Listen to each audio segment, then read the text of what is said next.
with Mario Lopez. What's up, y'all? Mario Lopez joining me now on Zoom. My buddy, actress Scott Eastwood. Welcome back to the show, man. How you been? What's going on, pal? You are looking good. I got to tell you, I'm jealous because you can grow the mustache all the way down. It closes. My dad's got a full-on beard. Like, I've never seen him without facial hair. For some reason, I don't know, I got too much Indian blood in me or something. I can grow it, but it doesn't connect right here. Yeah, well, it doesn't quite connect. It's okay. It's not. We've all seen better, but it's not bad. You're making me feel better right there. Okay, I appreciate that. Let's talk about the new movie, Scott. It's coming out this weekend. Dangerous. What is this one all about? You know, this one is it's a dark character. It's weird. You know, I play a guy who's got some he's got some mental issues. A lot like life. Yeah, well, different issues. Yeah, different issues. But you know, this was a crazy movie because we shot it during COVID, and so it was a truly a COVID movie. I hadn't worked in, no one was working. It had been months since anyone was working, and we all just wanted to get out of the house. And so there was this movie. If we did the quarantine up in Canada, they were going to let us shoot it. And so we just said, hell, let's just go do this thing. And we didn't know if we were ever going to make movies again. So we went and shot a movie. And the premise is essentially a guy has issues, and what's dangerous? Yeah, a guy has issues. His brother dies, and he thinks that there's more to the story. So he goes to investigate. Got it. And we talked in the past about working with Mel Gibson. What'd you learn, if anything, on set working with him? Look, Mel's an incredible actor. However, he played my therapist in this movie. So all of our stuff was shot separate because the majority of our stuff was on a phone, was all phone calls. Oh, interesting. Yeah. Interesting. Wow. Yeah. No, incredible actor, incredible director all the way around. That's cool, man. You know, we had a little debate here recently on the radio show. It caused a fuss for people calling in and stuff about who the bigger star is, Mel Gibson or Keanu Reeves. And the reason it started is because Keanu Reeves, of course, stars in the John Wick franchise, but Mel Gibson is going to star in a TV version of it. And I said, oh, wow, just casually, I've never seen a star that's, I would say, bigger than the original and the movie star in the TV series. But then people are like, what are you, crazy? Keanu Reeves is a bigger star. I'm like, I actually think it's Mel Gibson. He's got more. So, and then it started a whole debate. Who would you say? Just want your take. I got to take your side on this. I got to go Mel Gibson. Right? He's a huge director, and don't disrespect Keanu Reeves. I love. No, no disrespect at all. But I mean, look at Braveheart. Keanu Reeves hasn't done a Braveheart yet.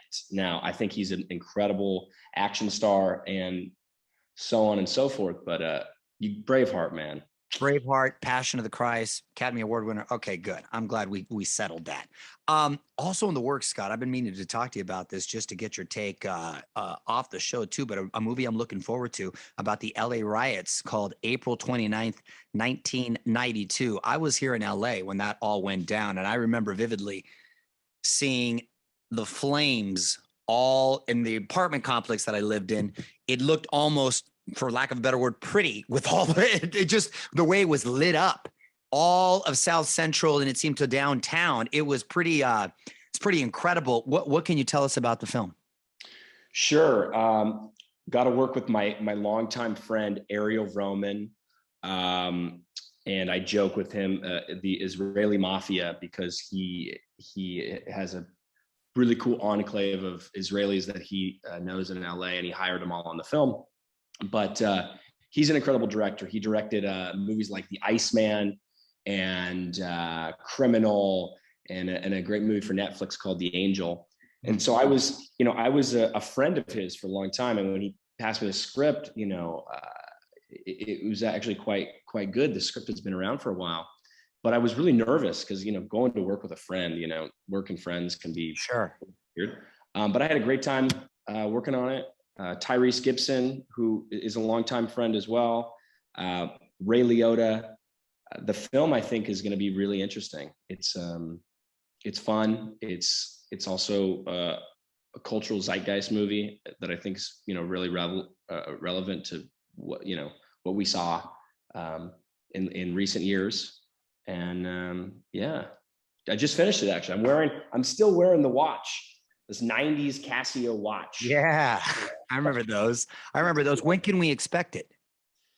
These things always come out about 9 months to a year after we finish, and Sure. we finished last night. Oh wow, literally. Okay, so yeah, by the time they get into post and everything, you mentioned Ray Liotta too. Is he an intense guy? Does he run just like he's simmering all the time? He's simmering. Yeah, he's definitely simmering all the time. He's he doesn't get that intense look from nowhere. He's Right. Yeah. That's good. That's good, man. I know you know Tyrese, and Tyrese I used to see in the boxing gym every once in a while. So congrats on that. I'm really looking forward to that. Thanksgiving coming up. You got plans? What you doing? I want to try to go see my dad. Yeah. Nice. With him. 91. Awesome. 90. He stays in LA, right? Or is he back up in? I know he lives in Carmel. Probably up in Carmel at that time. I mean, he has a place in LA too, but he's probably up in Carmel at that time. Good for you. You got a favorite side dish? What's the go-to side dish? I don't mean girls. I mean, here's my thing about Thanksgiving. Here's my thing. Okay, I've always been the fan of when people do things the untraditional way. So my favorite Thanksgiving I've ever had was when my mom got Alaskan king crab, and we did a full seafood, like crazy, just throw it all in, get it done. Love mom. That's what I'm talking about. My wife's Italian, so we have a lot of Italian food, whether it's Thanksgiving dinner. We have Italian and Mexican food during Thanksgiving, and then there'll be some turkey out there. That's the move, though. That's the move. Yeah, exactly. While we're talking holidays, I know you got a big extended family too. How big is the shopping list? Who? Because I know you got to get. Well, you're not married with kids. I worry about that with the shopping, but then after that, it's like, who's given me gifts in the past? And that's how I have to judge it. And then I just tell my wife anyway, but. We don't, you know what? We're not a big gift giving family. We just don't, like, first off, it's impossible to get my dad anything, right? He's got to be so tough to shop for, right? Yeah, you can't really get him anything. I did get him a piece of art a few years ago that I think he really enjoyed. But yeah, like, I don't know. We just don't do gifts. We're not like, yeah, like, okay, let's get gifts. I mean, something in my travels, I pick stuff up in travels. Like when I picked up a really cool salt and pepper shaker from my mom in Greece this year, which was awesome. There you go. What about a special gift you received, or maybe when you were a kid that you remember? Oh man. Special gift. Oh, I remember the first surfboard I ever got was given to me by my father. And that when I was like 8 or 9 years old, and that was like everything to me. I remember he also got me stickers of half naked women you could put on the surfboard. That's awesome. And I remember being so like, this is so cool. Hell yeah, that's cool. Yeah.